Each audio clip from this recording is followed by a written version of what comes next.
Good morning. It's so exciting to be here this morning, be part of today's announcement. This is groundbreaking. When we first learn the principles of chemistry, we are taught about catalysts, substances that speed up the rate of a chemical reaction, but themselves are not used up. Today's partnership is a catalyst for profound change in the energy sector. The parties coming together, Avatar XPRIZE, funded by the Elon Musk Foundation, the University of Calgary, and key industry players that include Suncor, Cenovus, Shell, Imperial Oil, and Enbridge, will speed up a process that we know is critical to our collective well-being. We know we need to find economic and scalable ways to decarbonize a barrel of oil or an MCF of natural gas. But we need to find a way that not only speeds up that journey to decarbonization and ensures we can continue to develop our natural resources safely and sustainably, but because everything we do every day on this planet takes energy, and we need to change the way we develop it and use it. Partnerships like this one, which bring together a carbon accelerator, in addition to key players in the hunt for low carbon solutions, XPRIZE, committed energy companies, and the University of Calgary, herald a new era of solving complex problems. As Chancellor of the University of Calgary, I know of the tremendous depth of knowledge that we have in our researchers who have been exploring pathways to decarbonizing our energy system, including methods to produce a negative carbon barrel of oil. Much like the AOSTRA initiative of the 1970s, which included industry, government, and academia, and resulted in technology that remains in use today in the oil sands, the University of Calgary's involvement today is critical as a partner to support the development of technologies and solutions through an important scientific lens. Not only does this partnership create an industry pull ecosystem where the ideas come from within, the solutions developed can be tested in real time, and we can connect companies to capital, mentorship, and researchers. When we say businesses need to set themselves up for success, the partnership today has done just that. We are setting up the energy sector for long-term success through committing to decarbonization efforts with partners who have the tools and knowledge to apply and solve one of the planet's most pressing challenges: the need for energy balanced with the need for lower carbon energy developed from traditional resources. Decarbonization and the imperative presented by climate change that we are all witnessing today in real time, whether drought, fire, or flood, is this generation's version of the NASA space challenge of the 1960s. We choose to tackle this problem not because it's easy, but because it's hard and because we must do it. And that's one of the reasons the 5 largest oil sands producers announced their Pathways to Net Zero initiative in June. We are in the first innings of this challenge, and we know the road ahead will not be smooth or straight. But we are confident in the players we have on the team, with everyone bringing a unique perspective and skill set, which means better informed research, decisions, and stronger solutions. It is our hope and intent that the solutions uncovered and discovered by this partnership will support the Pathways to Net Zero goals and in turn benefit Albertans, Canadians, and everyone on this planet.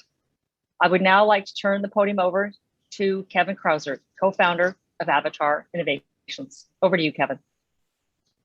Well, thank you, Deborah. Today is an exciting day for Calgary, an exciting day for Canada, and an exciting day for our future. After months of long, hard work by the Avatar leadership team, our partners, advisors, mentors, and countless volunteers, change has come to the energy industry. United by the singular vision that the solutions to the world's most complex problems are only solved if we work together and commit ourselves to a better future. So today I am pleased to announce the creation of a partnership between the XPRIZE Foundation, Avatar Innovations, and the University of Calgary to launch the Avatar Carbon Removal Accelerator to supercharge emerging carbon removal technologies, teams, and companies for the $100 million Carbon Removal XPRIZE. This tailor-made accelerator is specifically designed to provide interested parties with the horsepower, resources, technology, investors, research, and customer access needed to succeed in both the XPRIZE, but also to reach scale in the emerging carbon removal market.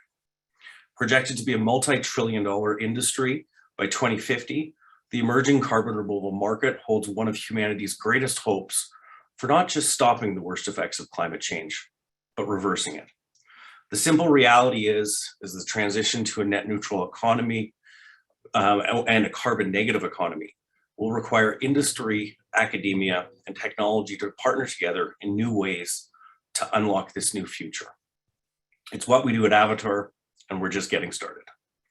Included in this partnership brings together the energy industry in a brand new way, bringing together some of the world's largest energy companies, Shell Canada, Suncor, Imperial, Cenovus, and Enbridge. Collectively, these parties represent a significant portion of global GHG carbon emissions, and thus the most motivated corporate parties anywhere in the world to unlock the emerging carbon removal market. Solving climate change will and must require an all-hands-on-deck approach. Finally, to facilitate these emerging technology companies, university researchers, and large corporations, I am pleased today to announce the opening of the Calgary Energy Transition Centre in downtown Calgary in partnership with Aspen Properties. In the newly renovated Ampersand building, one of Calgary's premier corporate real estate sites, complete with basketball courts, food trucks, a dog park, and a working pub, the Calgary Energy Transition Centre will initially house the teams in the Avatar Carbon Removal Accelerator, providing them facilities and workspace immediately beside some of the world's largest energy players, and then work alongside our partners and interested parties in the energy transition to become a global energy transition center of excellence. This monumental day, bringing together academia, global technology players, energy supermajors, and real estate firms, represents a tectonic shift in how the world will come together to address the monumental challenges of our time. The Avatar Carbon Removal Accelerator will be distinct from the traditional accelerator in several ways. First, I'm pleased to announce that as of today, this morning, registrations are now open for admission into the Avatar Carbon Removal Accelerator, and registrations will remain open until September 14th. Successful applicants will be notified by September 20th. And then the parties will undergo a process which is uniquely tailored towards the milestone date of February 1st for the $100 million Carbon Removal XPRIZE. So we will work with an initial target of 10 to 12 companies, technologies, and teams to build them out and really bolster their application for admission. Unique from a traditional accelerator, we're introducing a groundbreaking technology curriculum that has been designed by Andrew Maxwell, PhD, and the Bergeron Technology Entrepreneurship Chair for Canada. And perhaps most importantly, Shell, Suncor, Cenovus, Imperial, and Enbridge have all committed extensive subject matter expertise to partner with the companies from very day one and build them out such that by February 1st, when they admit their applications to the XPRIZE, they will hopefully have a customer partner that is capable of the industrial scale that is going to be required for a gigaton carbon removal challenge. Any emerging technology company to be able to have the opportunity to interface with a large corporate, such as the parties we're bringing to the table, will significantly enhance and bolster their chances of not just succeeding in the XPRIZE, but also succeeding in reaching scale. And I want to make a particular note to the courage and the leadership that Shell, Suncor, Cenovus, Imperial, and Enbridge have taken in the announcement today to be meaningful and valuable partners in the energy transition, as well as decarbonization initiatives and unlocking the energy transition. And finally, the Energy Transition Center, a workspace as the world starts returning to some sort of normalcy. We have created a hub to bring together technology researchers and partners to interface directly with the energy corporates capable of leading this change. So there's a lot of big threads. I'm sure there's going to be a lot of questions that we have, but this is truly been a monumental day. And it would not have happened without the incredible leadership of the exceptionally talented people who believe in the Avatar vision and have supported it. So I want to particularly thank my partner and my brother, Brian Trudell, my boss and my sometimes Jewish mother, Deborah Yedlin, and the Avatar family, Peter Terzakian, Lorraine Mitchell-Moore, Chimena Kendiram, Jen Lewis, Katia Greco, Anna Villarreal, Alex Hare, Valia Cholak, Emmanuel Plant, Tyler Engel, Kristen Monzingo, Ryan Greer, and Haley McFarlane. This monumental day has only happened because you chose to believe, not in your fears and your doubts, but in your greatest hopes and highest aspirations. And we work together to accomplish great things. So now the hard work starts. As the Chancellor mentioned, this is truly the Apollo project of our time. This isn't a moonshot though. We've got to get there. The stakes are too high, but when we work together in new ways and bring together people in new ways, we will accomplish truly incredible things. So I couldn't be more proud to hand things over to one of the true global leaders solving climate change. I want to introduce a particular personal note, I think, on the first XPRIZE, which was the Ansari XPRIZE, made a very simple challenge. And that was, if you can make it to space twice in 1 week using the same craft, you'll win a multi-million-dollar prize. And lo and behold, somebody did it. And standing on the tarmac as Spaceship One returned to Earth for the second time in 1 week, accomplishing what everyone thought was impossible, standing on the tarmac were a group of incredible visionary leaders who are now leading companies like Virgin Galactic and SpaceX and Blue Origin. And was truly the birth of the new space race that we have before us. So I say to you today, can we do the same thing with carbon? And who is going to be standing on the tarmac as we launch these carbon removal accelerators and invest in the technologies that has humanity's greatest hope in not just solving climate change, but reversing it. So let's do it, guys. We got this. The challenges begin. We got 4 years of hard work in front of us, but we've got a great team to pull it off. And without further ado, I will hand it over to one of the true visionaries at XPRIZE, Marcus. Thanks so much, Kevin. It's a pleasure to be here. I'm really excited to be part of this event, not just because it's an exciting thing to talk about and to really share with the world, but also excited for the partnership that's coming together around this really important topic. And I think what we can actually do together to really move the needle on climate. I'm Marcius Extavour from XPRIZE. I've got my XPRIZE virtual background on this morning. What I'd love to do is just say a couple of words about this topic of carbon removal, CO2 removal from the air and the oceans. What does that mean? Why is it part of the decarbonization story? How does it fit inside of climate action? And then speak to what we're trying to accomplish with the prize.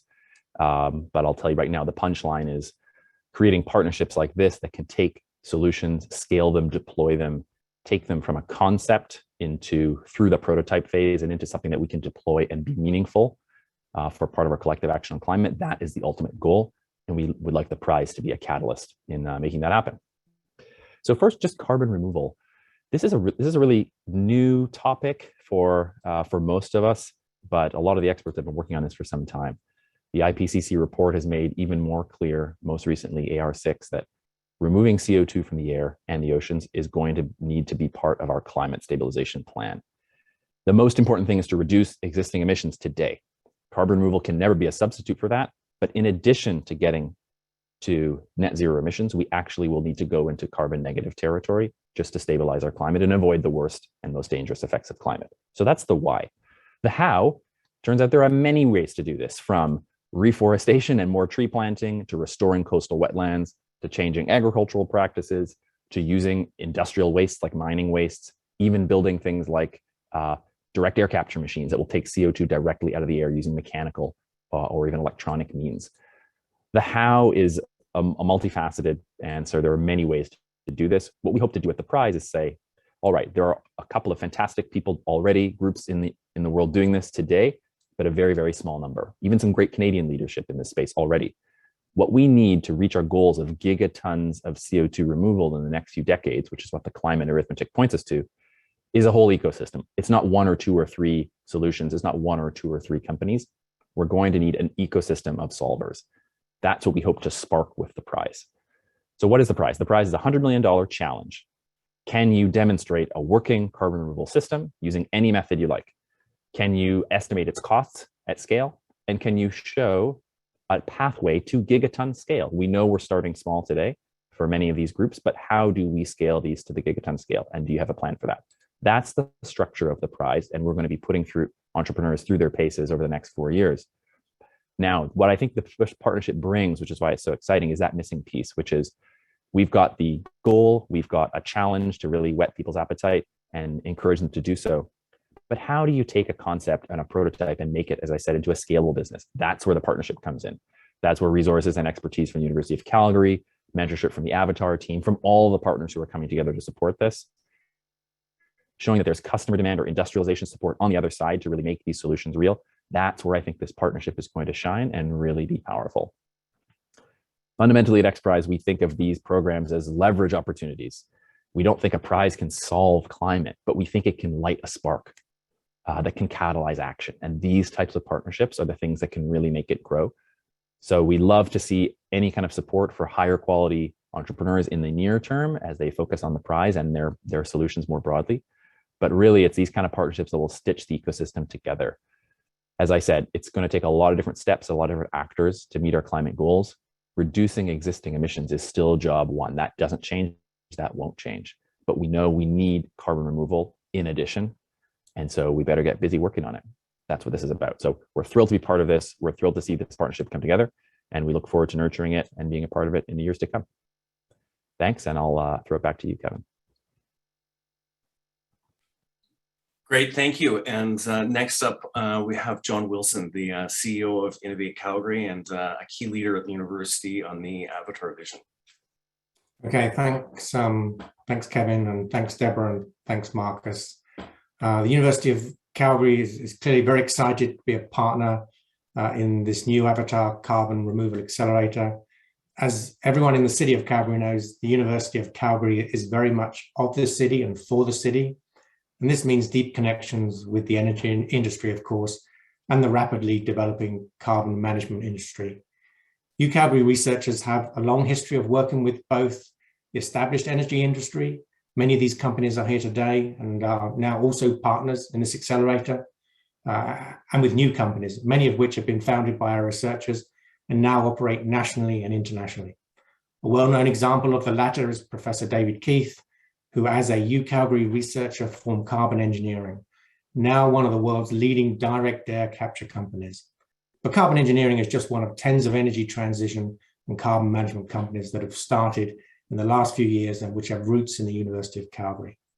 So specifically, sharing a few ways in which exemplify why the University of Calgary is well positioned for leadership in carbon removal and the energy transition.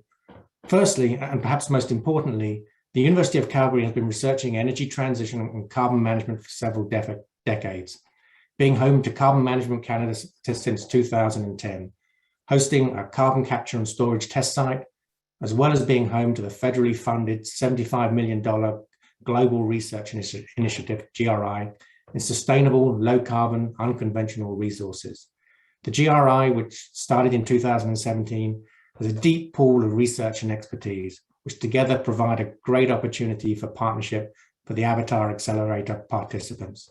Moreover, research and expertise at the university covers not only the wide range of technologies associated with carbon removal, but also the crucial social and policy aspects associated with energy transition.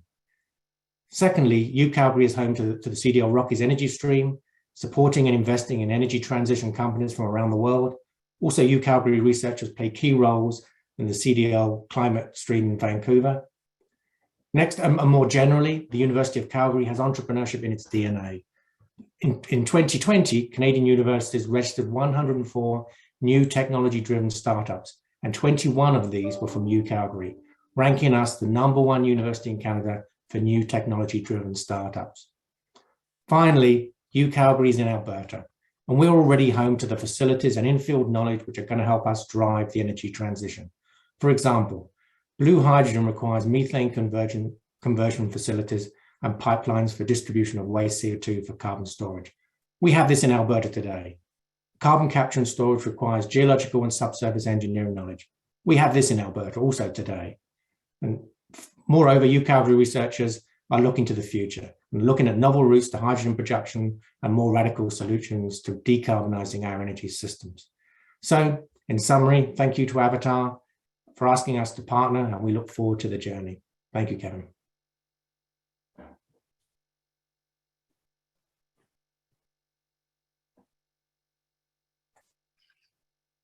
So now we'd like to move into the Q&A portion of the session, and if you could ask a question in the Q&A, that would be helpful. I know that there are a number of people on the call that could be interested in some of the specifics of how this has all come together and what the goals are. So maybe the question to all of you is, how are we going to stage the process of vetting companies? What can they expect, and what metrics have been established, or is it too early to talk about things like that?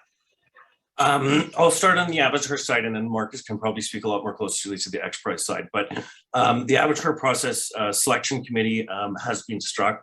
It includes representatives from the University of Calgary on both technical as well as public policy perspectives. The exact list, I think, is not ready for announcement yet, but we'll be having that soon. And then there'll be our industry partners, both on technological scale, commercial scale, as well as carbon offsets markets, which obviously is emerging thread right now. And then there will be sort of entrepreneurship selection committee from this. And that will be sort of our process. A rubric has been assigned.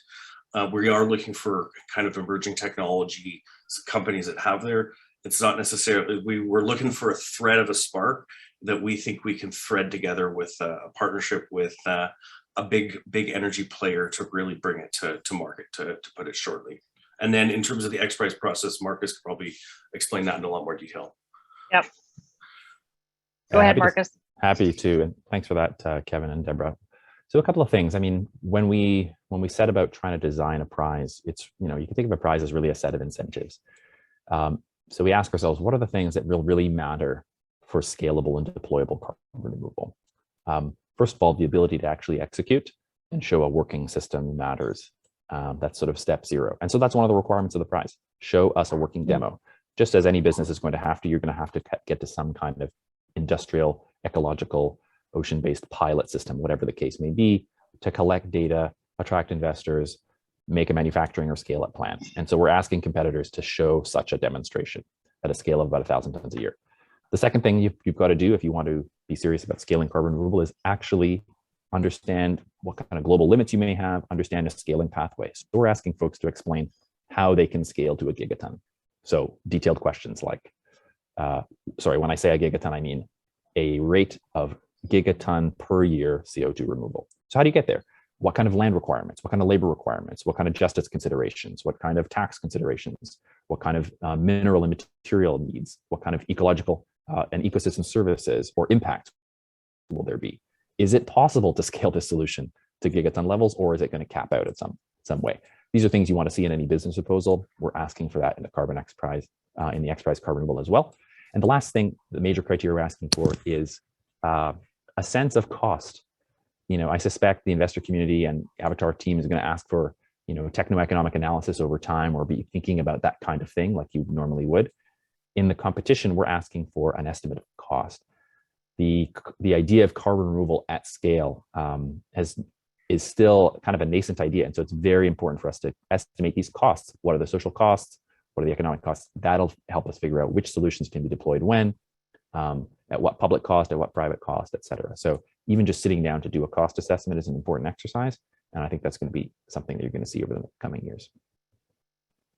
John, do you want to sort of weigh in? I guess the thing is, there's often a bit of tension between the university process, which is longer, and the business. So that's the time value of money that the business side is concerned with versus understanding the research process, which is sometimes at odds with the time value of money. How do you see those two pieces balancing in this context? Or do you think that this structure actually takes away some of that tension?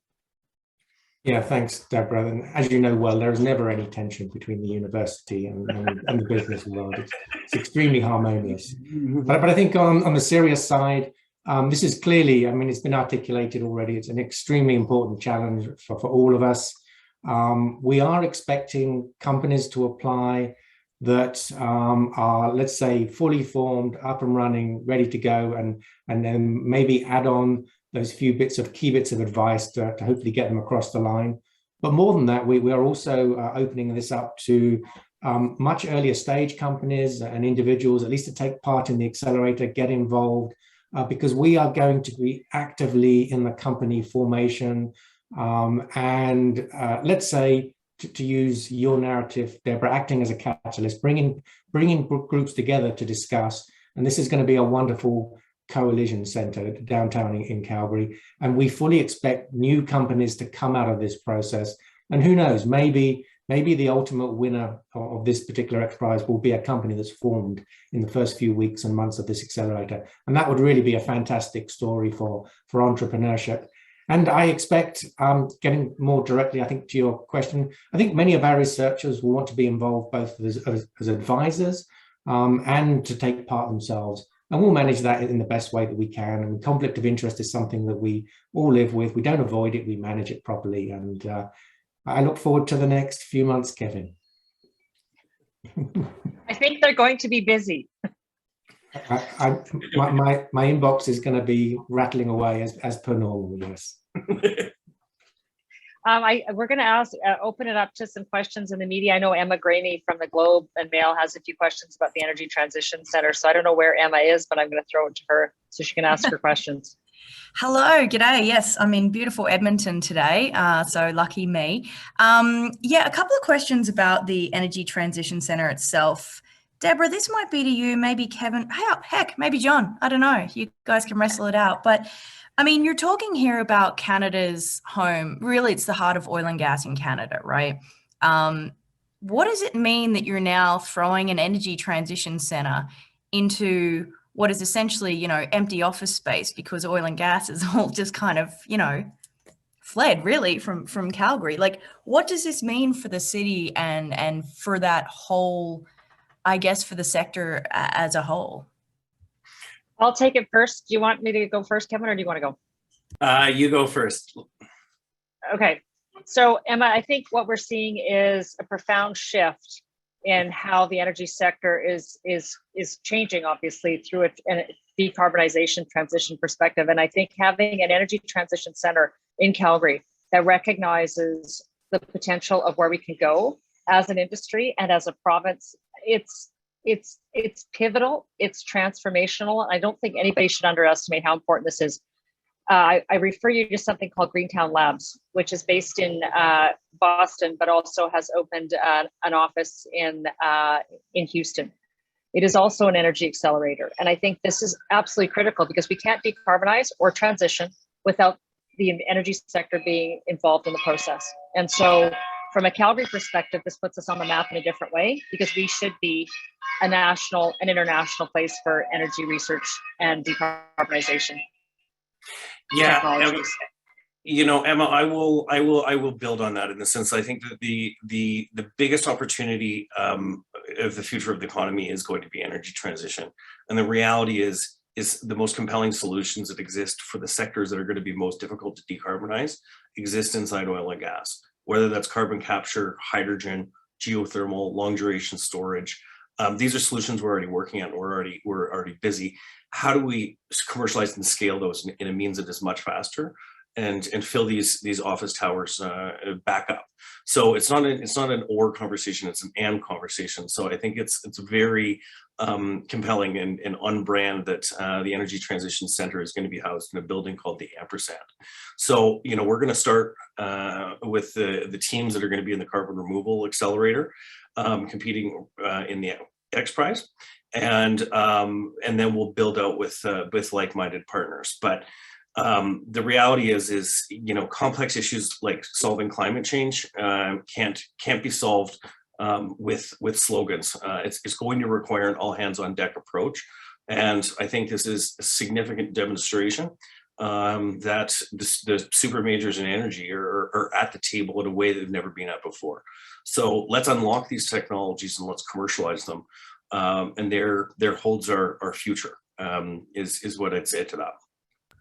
Okay, thanks to you both for that. Oh, sorry, Deborah, did you have something else to add? You looked like I just wanted to say, we've talked a lot about energy and the economy and the environment. We've talked about it being an and conversation. So the ampersand, it's an ampersand conversation, and it's fitting that the Energy Transition Center will be based in that in the ampersand building in Calgary. And I don't see it as something that sort of is ushering the energy sector out the door and closing it. I think this is where it's an evolutionary process, and the energy sector is going to evolve with the need to decarbonize. And I think that's what's really exciting, that major players are at the table, and that's absolutely critical for this to be successful.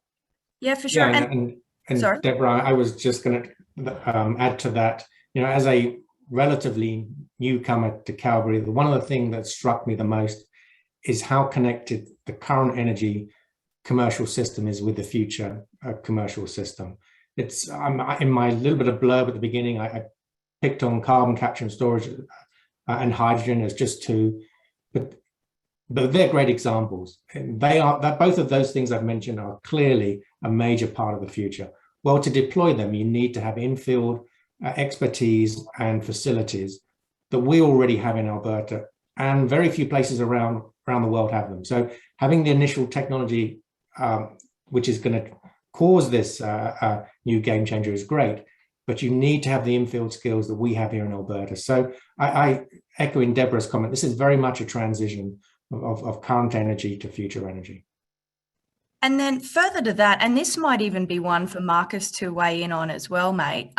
There is some skepticism around carbon capture. It costs a ton of money to get it going, or can do, as we've seen with some other projects. And there is that skepticism out there. So why are we concentrating on carbon capture here when there are so many other things that could, I guess, be part of the solution? And I take the point the International Energy Agency says everything needs to be part of the mix, and that's what you guys are saying too. But specific to carbon capture, what do you say to the skeptics?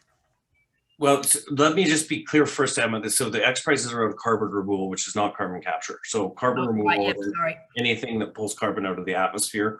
And the analogy to think about that, if you've got a bathtub that's overflowing with carbon, the first thing you do is shut the tap off. But the next thing you do is you open up the drain. So this conversation is really surrounding the opening up the drain on carbon removal, whether that's an engineered solution or a nature-based solution. In terms of kind of carbon capture, this is going to require an all hands on deck approach. While there certainly is skepticism around it, the IPCC themselves, I don't think anybody is suggesting carbon capture is not a important initiative to sort of maintain current energy infrastructure in the short term as we transition. So let's look at this rationally, and what are the best solutions we have right now and into the future, and is what that is. So in terms of carbon, Marcus, I don't know if you have any comments there. Yeah, thank you. I appreciate the question. Skepticism is real, I understand it. One of your questions was, why focus on this when there are so many other things to focus on? The answer is we have no choice. Net zero is not enough. I'm just going to say that again. Net zero is not enough. It's a huge mountain even to get to net zero. We have to acknowledge that. Net zero is not enough to stabilize our climate. I'll say that as many times as required, not just here, everybody's saying it. This is what AR6 lets us know.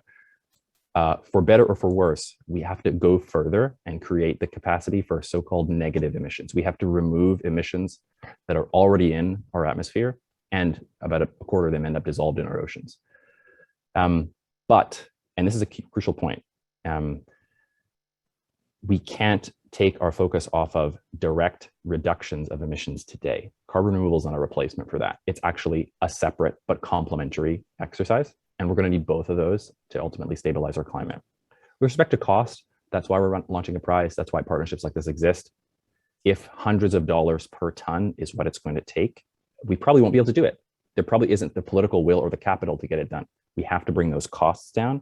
Innovation is one path, partnership is another path, policy support is a third path. There are a lot of things that have to come together. The last thing I'll say about carbon removal specifically, There are a lot of different solutions, each with their own challenges. Some seem very costly today, and we have to ask how much we can bring down those costs. Others are extremely cheap, few dollars per ton, but they're not durable. They won't last. Maybe they only offer removals that last for a few years. And that is not going to suffice either. What we're trying to do with a prize and with partnerships like this is to first really focus on that cost and try to identify solutions that actually can be deployed at a cost that various societies can bear. But again, without taking our focus off of actual direct emissions reductions. Carbon removal is something we have to do, but it doesn't take the place of cutting our emissions today. And finally, Emma, the scalability of carbon capture and storage is actually what's compelling. And that's why the International Energy Agency has been so focused on this. It was something that was talked about at great length, probably mid-2000s, 2012, 2013, then it was shelved because of the cost, but now those costs are coming down and because it's seen as being able to be applied around the world, not just in jurisdictions that can afford it. That's why the focus is shifted back as to one of the tools that we can use to decarbonize the energy systems. Great, thanks so much for answering that. Carter Haydu, you've got a question for Kevin.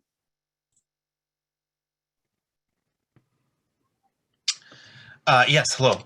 I guess I was just going to ask, how, if at all, does this fit in with like the Avatar program and the participants who came up with, I guess, their business proposals? Mm-hmm. So great question. So, you know, the Avatar program is very much broadly defined as energy transition solutions. You know, carbon removal is going to be a complementary piece to this. So we're taking the Avatar Accelerator, which, you know, from the Avatar program, we had 270 professionals from 67 oil and gas companies in 8 provinces generating energy transition solutions. 7 of those received industry sponsorship to build them into a prototype. One of them is a nature-based climate solution, and they are aware of this, but if they choose to apply, they will be in the same application process as everybody else. And then the teams that are in the Accelerator will have a modified version of what they're undergoing right now, in the sense that they all have these industry partnerships and these opportunities to go from there. So this is really building out the Avatar Accelerator piece. Now that we have a model of what co-development with industry looks like to take emerging, which is distinct from most other accelerators, which really focus on investment. We're focusing on customer development. So that's the connection there. We haven't opened up registrations for the next Avatar program, but it will be happening in January. And that will be coming in a separate announcement, and will be a refined and enhanced version. I can rest assured of that. We're not opening registrations right now because we'll probably get 2,000 applications. So we're focusing on the XPRIZE. We got a huge opportunity here to build out this ecosystem. Let's do it. Great, thank you. Luke Johnson, you have a question as well on corporate sponsors and contributions and how this is all going to come together. Over to you. Yeah, thanks. I was just curious if you could talk a bit more about the specific role of those 5 energy companies, I think it was 5, in the venture, and just kind of what specific kinds of expertise they'll be contributing, and if there's room for, you know, just kind of future expansion of their role in terms of, you know, potential project financing or even scaling of the technology. Yeah, for sure. What has been committed to right now is 8 hours a month per corporate partner to work individually with the companies admitted into the Accelerator to build them through to commercial scale. The subject matter experts will be ones with expertise around geosphere technologies. So we're going to be likely steering clear of sort of oceanic, but, you know, lithosphere-based technologies. You know, these companies have tremendous expertise with lithosphere technologies, and so they will be ones that, you know, can really sort of start speaking the kind of corporate speak. And obviously Shell and Suncor and Cenovus and Enbridge and Imperial are industry leaders in investing in these types of companies. Some of them have already invested in Carbon Engineering, which is one of the world's largest direct air capture technology companies. So they can't commit to, oh, we'll turn this into an investment when they've never even seen the technology. But the expectation is to curate these along so that they can be in sort of prime pole position, like carbon engineering is. This is who's the carbon engineering of tomorrow, and can this solve this? And that's the role of the parties that are coming to the table there. Thanks, Luke. I guess a question for all of you, Kevin, Marcus, and John. We have, I'm not asking you to weigh in on politically, but what kind of policies do you think we need to have in place both provincially and federally in order to support these initiatives? And perhaps internationally, you could speak to what you hope to see, Marcus, out of COP26. So start with you, Marcus, maybe, and then go to Kevin. Yeah, I'd be happy to speak. So first, for COP26, I'm hoping for a safe and effective meeting. I know it comes in the midst of, we were chatting about this before the event, it comes in the midst of a pandemic. The pandemic is a lot more severe outside of Canada, outside of the United States, outside of Europe. So I'm hoping there can still be a lot of global participation, even if it's virtual. The negotiators have a big task in front of them. I'll just get wonky for a second, and I'm really looking forward to a resolution on Article 6 of the Paris Agreement. For those following along at home, Article 6 is the thing that talks about the rules that govern carbon markets internationally. I think if those can be established, this will and ratified, this will really open up an opportunity for a lot of different financial instruments that a lot of financial institutions, public pensions, corporations, governments, startups can all participate in to exchange credits in a sort of agreed upon framework. So yes, I'm a nerd about the details, but I think that is really going to be meaningful because I think it can put into action a lot of the stuff we've been talking about the last few years. In terms of other, policy supports at home and in other places, I mean, these are the things that we've known about for some time. Curtailing subsidies for industries that don't need them, increasing subsidies for research and development, the kind of stuff that can happen at University of Calgary, support for transition of startups out of the lab and into commercial deployment, whether it's in the ag sector, in mining and shipping, in oceans, in ecosystem restoration. That can be through a form of tax credits. It can be through the form of just direct R&D support and granting. Canada has a good history of this, but I think we can do more. And this is, I think, a call to action to everybody. There's a real opportunity, I think, especially for the private sector, to work with the public sector to move this space forward. It isn't something that any sector or group can do alone. And so I'm especially interested in proposals that can bring those groups together. And the last thing I'll add to this too, and this is, I'm remiss in sort of putting it last, but really it's central to the conversation. The conversation about environmental justice and equity when it comes to developing new solutions is going to be central. Nothing happens without that. We're starting to awaken to this fact in Canada with I think our traditional energy system. It's going to be that times 10 when it comes to any kind of new services. So we're really going to have to think carefully about that.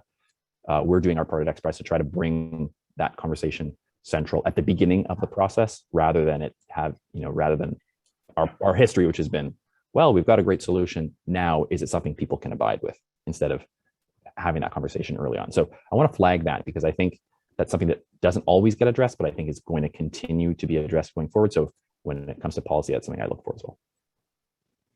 Yeah, I'll build on that. And I think you're kind of spot on there. And I think we are awakening to the sort of environmental justice piece in a way that we haven't before.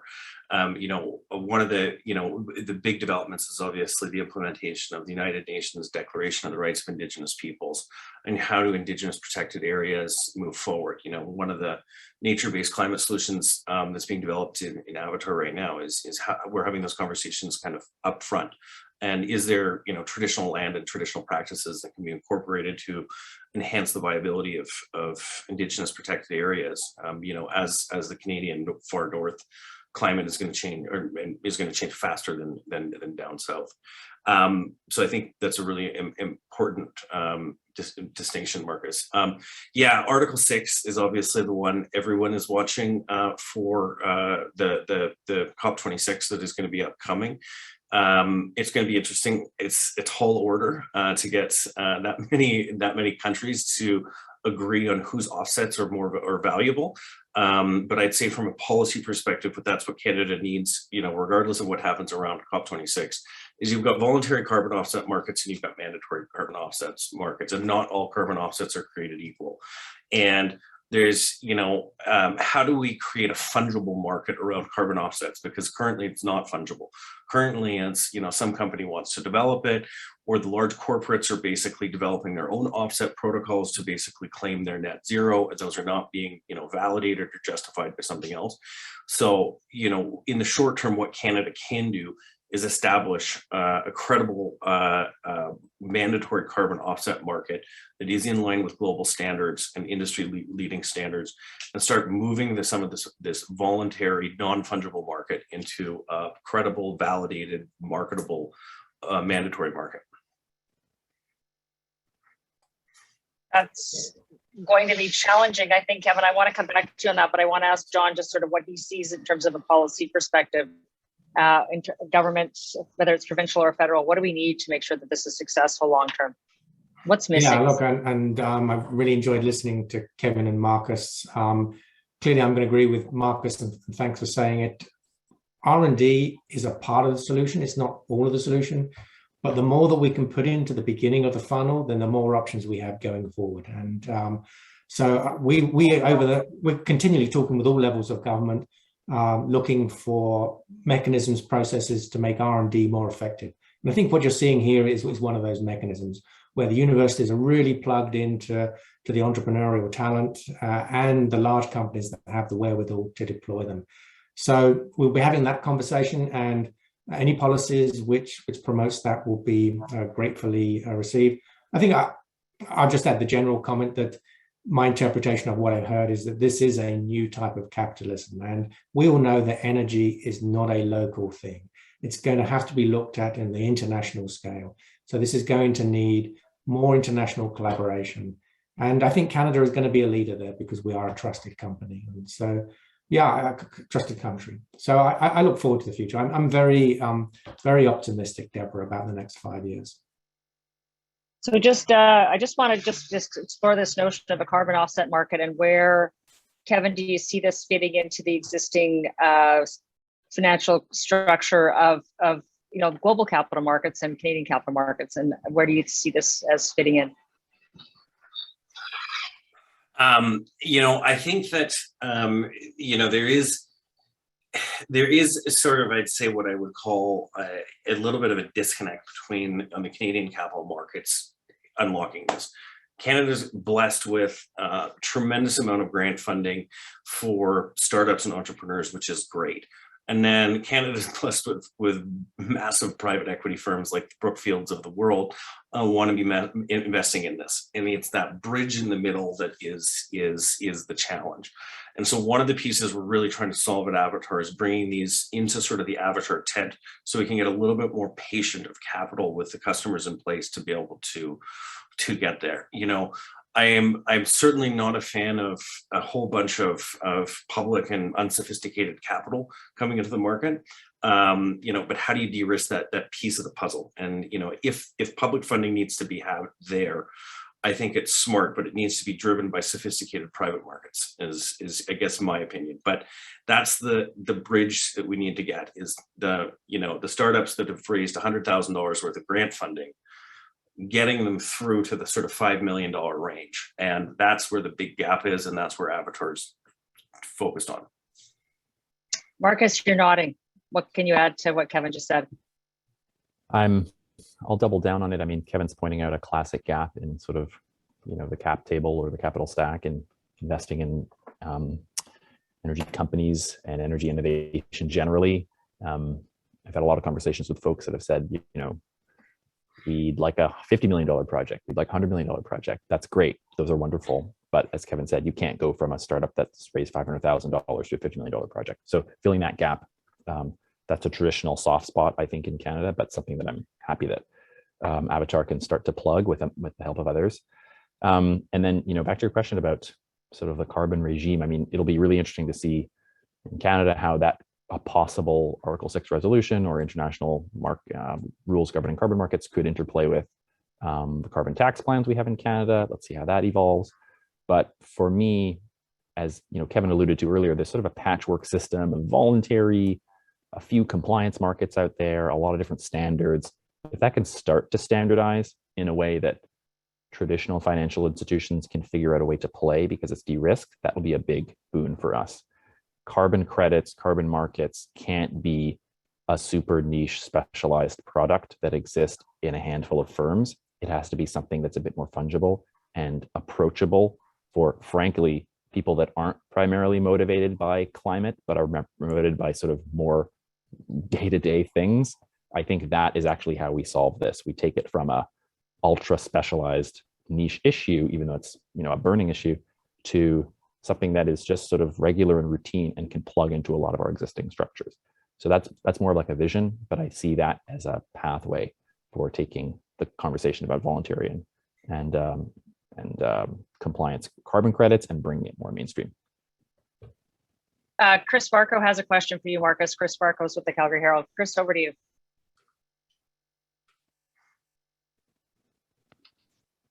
Hi, Marcus. Can you talk about what are the next steps and timelines for the XPRIZE carbon removal competition?